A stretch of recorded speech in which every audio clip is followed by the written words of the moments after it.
आर्थिक सुनामी आ रही है, भयंकर आर्थिक सुनामी अब आ रही है। उसका कारण है कि हिंदुस्तान का जो प्रोटेक्शन का सिस्टम था, जो इंटरनेशनल इकोनॉमी से एक प्रकार से शॉक अब्जॉर्बर था, उसको बीजेपी ने हटा दिया है। तो एक तरफ से भयंकर आर्थिक सुनामी आ रही है, प्राइसेस बढ़ रही हैं, और ये अभी शुरुआत देखी आपने। ऐसी इकोनॉमिक क्राइसिस आएगी हिंदुस्तान में जो आपने अपने लाइफ में नहीं देखी होगी। ये हो रहा है, इसको अब कोई रोक नहीं सकता है। दूसरी तरफ क्या हो रहा है, हिंदुस्तान के अंदर, सिस्टम के अंदर इंस्टीट्यूशनल रिवोल्ट हो रहा है। तो आप सोचती हैं कि इलेक्शन कमीशन फुली कंट्रोल्ड है, वो 3 साल पहले फुली कंट्रोल्ड है।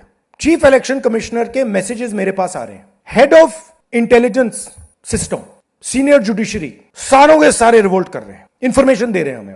तो जो कंट्रोल का सिस्टम था एक तरफ से, वो कोलैप्स कर रहा है अंदर से, क्योंकि लोगों को दिख रहा है कि जनता का प्रेशर अब ऐसा भयंकर आएगा, अगर हम इस रास्ते पे चलते गए तो हमारे लिए रिस्क हो जाएगा। आप क्या सोचते हो, अगर जनता को मालूम है कि इलेक्शन सिस्टम रिग्ड है और जनता की मतलब इकोनॉमिक प्रेशर, गरीबी, दर्द के कारण जनता में गुस्सा आ गया, आप क्या सोचते हो कि इलेक्शन कमिश्नर को डर नहीं लगेगा कल क्या होने वाला है? तो अब क्या हो रहा है, सिस्टम अंदर से ऐसे हिल रहा है पूरा।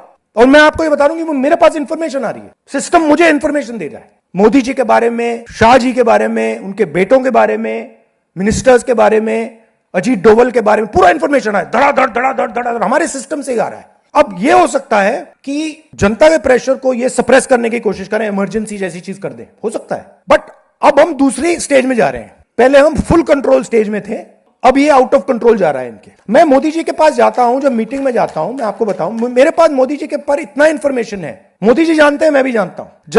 जब मैं उनसे मिलता हूं, भैया आंख में आंख लगाना रहा,